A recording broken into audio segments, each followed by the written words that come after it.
हाँ, मंडलेश्वर स्वामी विश्वामित्रानंदन गिरी जी के नेतृत्व में गौ रक्षा व नशा मुक्ति को लेकर बड़ा अभियान 14 जनवरी 2026 को भव्य यात्रा का आयोजन किया जाएगा। पंचकुला से विशाल मोहता की रिपोर्ट। गई है गौ रक्षा परिषद द्वारा किन विषयों को लेकर ये प्रेस वार्ता रखी गई है और क्या अहम मुद्दे हैं जो आप सरकार तक पहुंचाना चाहते हैं? देखिए, सर्वप्रथम मैं आपको गोरक्षा परिषद के विषय में बताना चाहूँगा। हमारा संगठन गोरक्षा परिषद जो है गाय को समर्पित संगठन है। आज के युग में सबसे बुरा हाल अगर किसी का है तो वो गाय का है, जो सड़क पर कूड़ा खाने को मजबूर है। हमारे धर्म में उसको माँ की उपाधि तो दी गई है, लेकिन वो आज भी कट रही है, सड़क पर घूम रही है, एक्सीडेंट हो रहे हैं और कूड़ा खाने को मजबूर है। तो इसलिए हमने गोरक्षा परिषद का गठन किया है। मैं राष्ट्रीय अध्यक्ष गोरक्षा परिषद से, साथ में हमारे विनीत जी हैं जो प्रांत महामंत्री, शेखर जी हैं जो कि प्रांत महामंत्री हैं, हमारे विनीत जी हैं जो प्रांत संयोजक हैं, सुमे जी हैं जो प्रांत मीडिया प्रभारी हैं। तो आज ये वार्ता इसलिए रखी गई है कि सबसे पहले तो हमारी एक ये निवेदन है सरकार से कि गौ माता को राज्य माता का दर्जा अति शीघ्र मिलना चाहिए, क्योंकि प्रदेश में भी भाजपा की सरकार है और केंद्र में भी भाजपा की सरकार है। तो अगर ये काम अभी नहीं हो पाया तो फिर कभी नहीं हो पाएगा। इसलिए पहला निवेदन तो मुख्यमंत्री जी से यही है कि गौ माता को राज्य माता का दर्जा जल्द से जल्द दिया जाए।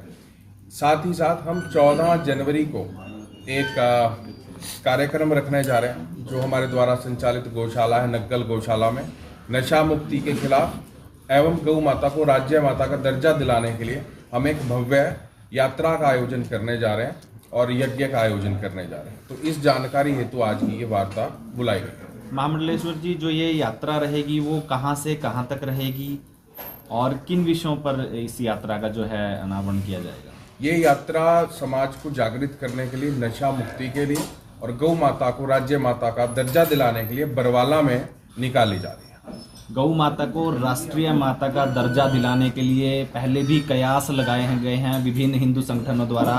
अब राष्ट्रीय से आप राज्य के ऊपर ही उसको लेकर आना चाहते हैं, ऐसा क्यों? ऐसा नहीं है कि हम राष्ट्रीय से राज्य पे आ रहे हैं। बात यह है कि हम जहाँ रहते हैं, जिस राज्य में हम रहते हैं, प्लस साथ में क्या है कि उत्तराखंड में और महाराष्ट्र में राज्य माता का दर्जा दिया जा चुका है।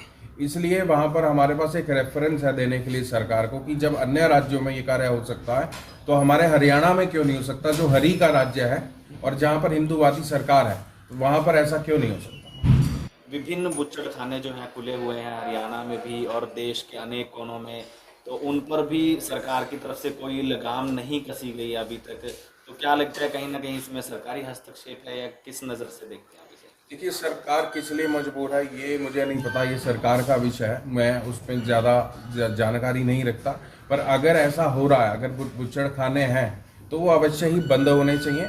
गौ माता बिल्कुल भी पूर्ण रूप से गौ हत्या बंदी होनी चाहिए।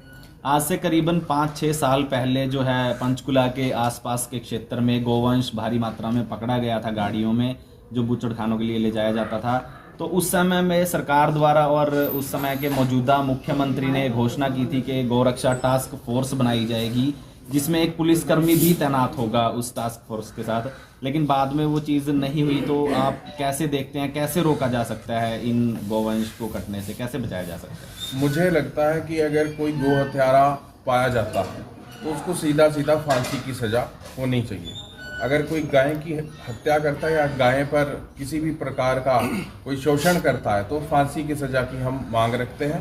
पहले से बहुत सुधार आया, ऐसा नहीं है कि सुधार परिस्थिति सुधरी नहीं है, परिस्थिति बहुत हद तक सुधरी है प्रदेश में, लेकिन फिर भी जो होना चाहिए उसमें अभी कहीं ना कहीं कुछ कमी अगर बात की जाए जिस तरह से गाय हैं वो सड़कों पर घूमती मिलती हैं और हरियाणा में गौ सेवा आयोग भी बना हुआ है, फिर भी और कई बहुत सारी गौशालाएं भी हैं, फिर भी उस तरह से मतलब गाय घूम रही हैं, उसको लेकर क्या करना चाहिए? देखिए, प्रदेश में गौ सेवा आयोग है जो अच्छा कार्य कर रहा है। मुझे याद है क्योंकि हम स्वयं गौशाला चलाते हैं, तो कुछ समय पहले तक जो हमारे को ग्रांट मिलती थी वो केवल 4 रुपये मिलती थी प्रति गाय। आज वो ग्रांट बढ़कर 4 रुपये से 20 रुपये हो चुकी है, लेकिन जो गाय का एक्चुअल खर्च है वो 60 से 70 रुपये है। तो पहले से बहुत अधिक सुधार है, लेकिन बहुत कुछ करने की आवश्यकता भी है। नहीं महाराज जी, आपने बताया कि पहले 5 से 20 रुपए मिलते थे, पहले 4 रुपए 4 रुपए मिलते थे, अब 20 रुपए मिलने लग गए हैं, और आप बता रहे हैं कि खर्चा 70 रुपए है, तो कैसे चलेगा आप बताइए। तो यही तो चुनौती है हमारे सामने, गौशाला के सामने। अभी हमारे को समाज के सहयोग के साथ, सनातनियों के सहयोग के साथ ये कार्य हम आगे बढ़ा रहे हैं। तो पहले से बहुत अधिक सुधार हुआ है परिस्थिति में, हम केवल और केवल निंदा नहीं कर सकते। पहले से सुधार है, लेकिन बहुत कुछ होने की आवश्यकता है। लेकिन गौ रक्षा परिषद संगठन क्या कर रहा है गौओं के लिए?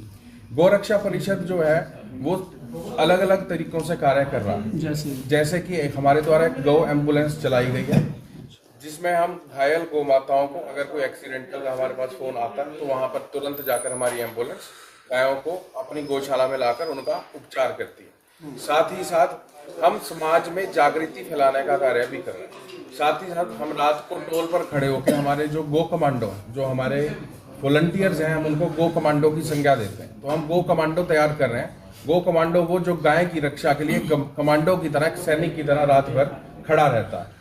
तो वो जगह जगह पर नाके लगाकर रात को गाड़ियों की चेकिंग भी गौ रक्षा परिषद द्वारा की जा रही है। बात की जाए जिस तरह से लोग गायों को रखते हैं दूध के लिए, उसके बाद छोड़ देते हैं, उनकी वजह से कहीं ना कहीं एक्सीडेंट होते हैं, चाहे उसमें गाय हो चाहे फिर इंसान हो, दोनों ही घायल पाए होते हैं। देखो, गाय की जो रक्षा है वो केवल नारे से नहीं होगी, वो नीति से होगी। तो एक नीति बनाने की आवश्यकता है कि अगर गाय को रजिस्टर किया जाए और जो भी उसको छोड़ता है उसके ऊपर कानूनी कार्रवाई हो। कि अगर आपने दूध पीकर गाय को सड़क पर छोड़ दिया तो आप जो है आप फाइन भरें, या आपके ऊपर कोई कानूनी कार्रवाई होनी चाहिए, कोई सजा होनी चाहिए। मान जी, जो मोनू मानेसर है वो गौ रक्षा में बहुत ज्यादा चर्चित नाम था, अब वो पीछे हटता जा रहा है क्योंकि उस पर 2-3 जगह से पर्चे जो हैं दर्ज हुए हैं। किस नज़र से, कैसे देखते हैं सर? दुर्भाग्यपूर्ण है। मुझे लगता है कि जो गोरक्षा के कार्य के लिए आगे आ रहे हैं उनको प्रोत्साहन मिलना चाहिए, ना कि उनको उठाकर सलाखों के पीछे डाल देना चाहिए। बांग्लादेश में हिंदू युवक की जो बर्बरता से हत्या कर दी गई है, उसे किस और तरीके से आप हिंदुओं पे देखते हैं? अत्याचार भी काफी हो रहे हैं, काफी ज्यादा हमले भी हो रहे हैं भारत सरकार द्वारा भी। किस नजर देखते हैं आप इसको? देखो, आज का जो युग है वो घर में घुसकर मारने का युग है। तो जिस प्रकार से पाकिस्तान में हम लोगों ने घुसकर वहां पर सबक सिखाया है, मुझे लगता है बांग्लादेश में भी कुछ ऐसी कार्रवाई करने की आवश्यकता है। महाराज जी, 2014 के अंदर जो बूचड़खाने थे बहुत ही कम नामात्र थे, लेकिन 2014 के बाद बेशुमार सरकार ने लाइसेंस बांटे बूचड़खानों के लिए, इसके बारे में क्या? ऐसा डेटा मेरे पास नहीं है, पर अगर ऐसा है तो ये बहुत ही दुर्भाग्यपूर्ण है भारत के लिए। ये काला कलंक है भारत के लिए, क्योंकि ये देश हिंदुओं का देश है। और अगर हिंदुओं के देश में हिंदुओं की माँ को इस तरह से काटा जाए, उसका कत्लेआम हो, तो ये हिंदुओं के लिए शर्म की बात है, मरने तक की बात। महाराज जी, देखा गया कि सड़कों पर जो गौवंश है आपको हर जगह नजर आ जाएगा, कूड़ों के ढेर में हर जगह। तो इसके लिए जबकि कहा भी गया कि हर गौशाला को कुछ गौवंश अडोप्ट कर लेना चाहिए, लेकिन उसके बावजूद भी अगर दुर्घटनाओं का कारण भी हम मानते हैं कहीं ना कहीं होता है, और कूड़े करकट जहाँ भी होते हैं वहाँ नजर आता है। तो उसके लिए क्या किसे देखते, क्या करना चाहिए इसके लिए? देखिए, मुख्यमंत्री ने अभी एक अभियान चलाया कि गौशालाओं में सारे गोवंश को ले जाया जाए। डीसी लेवल पर सभी गौशालाओं की मीटिंग बुलाई गई। गौशालाओं से आप निवेदन किया गया कि आप गौशालाओं में गोवंश को लीजिए, लेकिन गौशाला की भी एक कैपेसिटी है, उसकी खिलाने की भी एक कैपेसिटी है, जगह की भी, स्थान की भी एक कैपेसिटी है। तो जितना गोवंश इस समय सड़क पर है उससे कैपेसिटी उससे कहीं ज़्यादा कम है। तो इसका जो समाधान है वो है गो अरण्य, गो सेंचुरी बननी चाहिए, जैसे टाइगर की सेंचुरी बनी है। गौशाला एक जेल है, जेल की तरह उसको बंद करके हमने रख दिया, उसको वहीं पर खिला रहे हैं, वहीं पर वो गोबर कर रही है, उसी गंदगी में वो खड़ी है, वो एक जेल की तरह कार्य कर रही है। लेकिन गो अरण्य, गौ सेंचुरी होनी चाहिए जिसमें वो खुले में घूम पाए। तो ऐसे गौ सेंचुरी बनाने की आवश्यकता है प्रदेश। तो क्या आपने इसके लिए मुख्यमंत्री किसी से बात की गौ अरण्य के लिए कि भी ऐसा होना चाहिए? मेरी बात हुई है, और पहला गो अरण्य शायद करनाल में खुलने जा रहा है, सरकार द्वारा ये मुझे जानकारी प्राप्त हुई। महाराज जी, भारतीय जनता पार्टी की सरकार है और भारतीय जनता पार्टी जो है गो माता को बचाने का नारा देती आई है। तो लेकिन देखा जाए प्रदेश भर में जो प्राइवेट गौशालाएं ज़्यादा हैं, सरकारी गौशाला नाम मात्र की ही हैं, गिनी चुनी। तो कैसे देखते हैं, क्या ये सिर्फ नारा देने वाली सरकार है या असली तरीके से काम किया जा रहा है कुछ ग्राउंड लेवल पर? देखिए, आपने कहा कि सरकारी गौशालाएं नहीं हैं, तो सरकार का काम भी नहीं है गौशाला चलाना। जो है गौशालाएं हैं, जो मंदिर हैं, हम तो पहले ही चाहते हैं कि वो सरकार के उसमें ना रहें। जो भी है ये धर्मनिरपेक्ष जब हम कहते हैं तो सरकार का काम नहीं है गौशाला चलाना, मंदिर चलाना। हम तो चाहते हैं कि सरकार मुक्त करे, जो मंदिरों के ऊपर भी सरकार का अधिग्रहण है वो मुक्त होना चाहिए और प्राइवेट ट्रस्ट, हिंदू ट्रस्टों के पास आना चाहिए। पंचकुला में स्वदेशी महोत्सव का आयोजन किया गया था, उसे किस तरीके से देखते हैं आप? स्वदेशी गर्व का विषय है लेकिन अधूरा है। स्वदेशी नहीं, साथ में स्वधर्मी भी होना चाहिए। जब वो लोग धर्म पूछ कर गोली मार सकते हैं तो क्या हम लोग धर्म पूछ कर खरीदारी नहीं कर सकते? तो स्वदेशी के साथ साथ स्वधर्मी की बात भी होनी चाहिए कि हम अपने देश का खरीदेंगे और अपने धर्म के लोगों से खरीदेंगे। तो फिर स्वदेशी मेले में जो कई दुकानें अगर एक बात करें तो वो तो दूसरे धर्म के लोगों की भी है, तो वहाँ पर क्या लगता नहीं आपको कि हिंदू कोई ज्यादा देना चाहिए था? स्थानीय लोगों के लिए ये जो है स्वदेशी है, जबकि वो लेकिन बाहर कश्मीरी है हाँ या जी, बिहार बारामूला जहाँ से कई बार आक्रमण भी हमने सुने हैं, तो वहाँ के बंदे वहाँ पे यहाँ पे कर रहे हैं, तो कहीं ना बिक्री का कारण नहीं हम दे रहे हैं, हमको बढ़ावा दे रहे हैं। मेले का कॉन्सेप्ट सिर्फ स्वदेशी रखा गया है, तो ये मेरा अपना व्यक्तिगत विचार है कि स्वदेशी के साथ साथ स्वधर्मी की बात हो। क्योंकि जब गोली चली तो उन्होंने पूछा कि आप हिंदू हो या मुसलमान हो, तो मुझे लगता है आज हिंदू को जागृत होना चाहिए और पूछना चाहिए कि तू कौन है, और अगर तू हिंदू है तब मैं तुझसे खरीदूंगा अथवा नहीं खरीदूंगा। तो स्वदेशी प्लस स्वधर्मी। तो कहीं ना कहीं आयोजकों को नहीं देखना चाहिए था कि जो स्टॉल दी है वो उसी धर्म पूछ के देते हैं कि आप हिंदू है तो स्टॉल ले सकते हैं, नहीं है तो नहीं ले सकते। ये उनकी विचारधारा। महाराज जी, जैसे प्रधानमंत्री नरेंद्र मोदी जी इस चीज़ को बढ़ावा देते हैं, आत्मनिर्भर भारत है, स्वदेशी चीज़ों को अपनाओ, और आप भी अब जिस तरह से कह रहे हैं कि स्वधर्मी चीज़ों को भी अपनाओ, लेकिन जो आज का समय है वो ग्लोबल होने का है। आज के जो ग्लोबल परिप्रेक्ष्य है उसके हिसाब से देशों विदेशों में भी भारतीय उत्पाद की बड़ी मांग होती है। यहाँ जैसे उपले हैं, गोबर के उपले, वो वहाँ पैक होके बिकते हैं, और भी कई ऐसी चीज़ें हैं। और ऐसे ही विदेशों की कई चीज़ें भारत में हम लोग आयात करते हैं और वो यहाँ यूज होते हैं। तो आपको नहीं लगता कि इससे जो ग्लोबल मार्केट है या ग्लोबल हमारा व्यापार है, ट्रेडिंग है, उस पर भी फर्क पड़ेगा? अगर हर देश ये सोचने लग जाए कि स्वदेशी हो, स्वधर्मी हो, तो फिर किस तरीके से आदान प्रदान होगा वस्तुओं का? देखिए, उससे देश की अर्थव्यवस्था सुधरेगी। अगर हम स्वदेशी अपनाते हैं तो रोजगार हमारे देश में पैदा होगा। तो ग्लोबलाइजेशन एक अलग विषय है, लेकिन अपनी इकोनॉमी को स्ट्रॉन्ग करने के लिए और अपने युवा को रोजगार देने के लिए स्वदेशी अति महत्वपूर्ण है।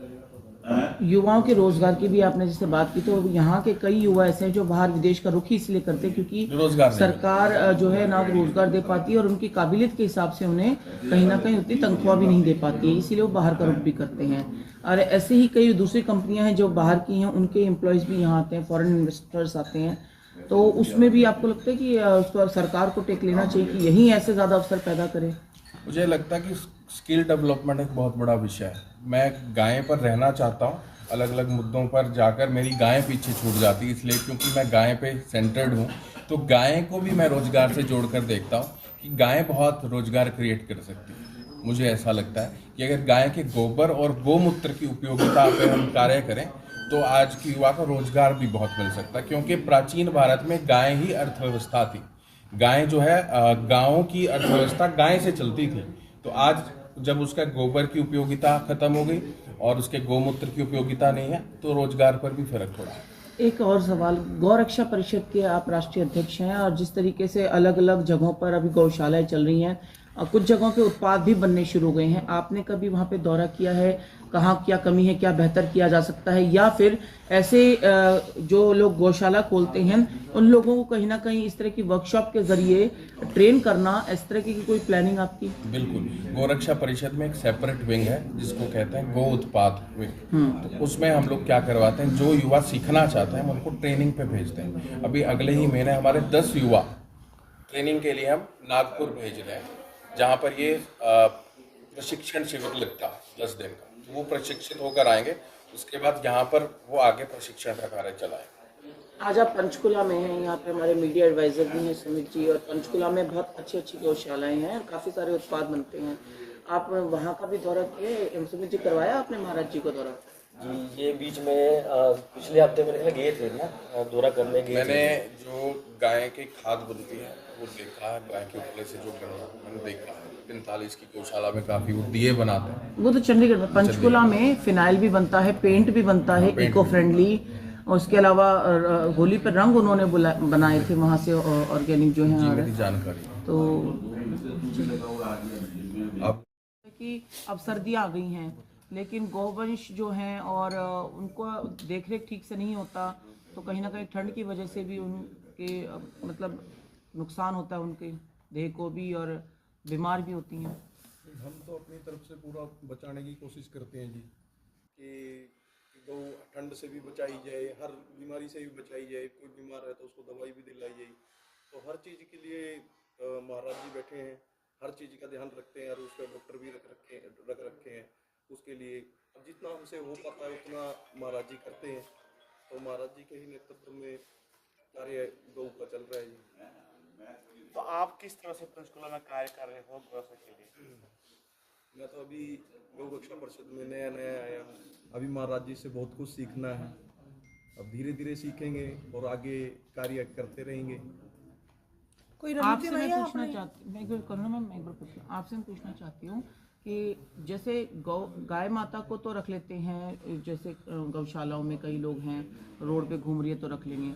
नंदी की कहीं ना कहीं अनदेखी देखने को मिलती है। हालांकि पंचकुला में तो इस चीज़ पे काफ़ी लगाम लगी है, जब ये मुद्दे उठाए गए हैं कि नंदी को क्यों बाहर छोड़ा गया, वो भी तो गौवंश हैं। तो आपको लगता है कि लोगों को जागरूक, खासतौर पे जो गौशाला चलाते हैं, उन्हें दोनों को ही समान रूप से ही उनकी सेवा करनी चाहिए, संरक्षण देना चाहिए? बिल्कुल, आपका बिल्कुल सही सवाल है जी। और गौ रक्षा परिषद उसी पे काम कर रही है। हमारे यहाँ पे पहले कॉन्सेप्ट था बैलगाड़ी का, नंदी को बैल ही बोलते थे। तो कॉन्सेप्ट अब खत्म हो गया, उसकी जगह गाय और भैंस हो गए, जोटे हो गए। तो हम उसी पे काम कर रहे हैं कि वो बैलगाड़ी वाली जो प्रक्रिया है वो दोबारा से अपने देश में रिपीट। ये बढ़िया हो जाएगा, ईंधन की भी बचत है, हाँ इको फ्रेंडली भी है। जी जी। अभी एक मार्च में एक बहुत बड़ा विशाल कार्यक्रम कर रहे हैं गौ माता को राज्य माता का दर्जा दिलाने के लिए, जिसमें प्रदेश भर के संतों को इकट्ठा किया जा रहा है, प्रदेश भर की गौशालाएं इकट्ठी करी जा रही हैं, और सभी गौ भक्तों को इकट्ठा कर बहुत जल्दी उसकी जानकारी भी, विस्तृत जानकारी आपके सामने रखेंगे। क्योंकि गौ माता को राज्य माता बनाना मेरे इस जीवन का लक्ष्य है, और वो मैं करवा कर। मुख्यमंत्री जी से भी मुलाकात हुई है बिल्कुल आपकी हुई इस बारे है, में? मैंने उनको भी उनसे किस निवेदन तरीके, किया। क्योंकि वो खुद बहुत बड़े गौ प्रेमी हैं, तमाम जो मंत्री हैं सरकार में। वो गो प्रेमी है, इसीलिए ये आशा जगी है, नहीं तो ये आशा जगती ही ना। उनसे हमें उम्मीद है, इसलिए ये आशा है कि ऐसा हो पाएगा। ठीक है।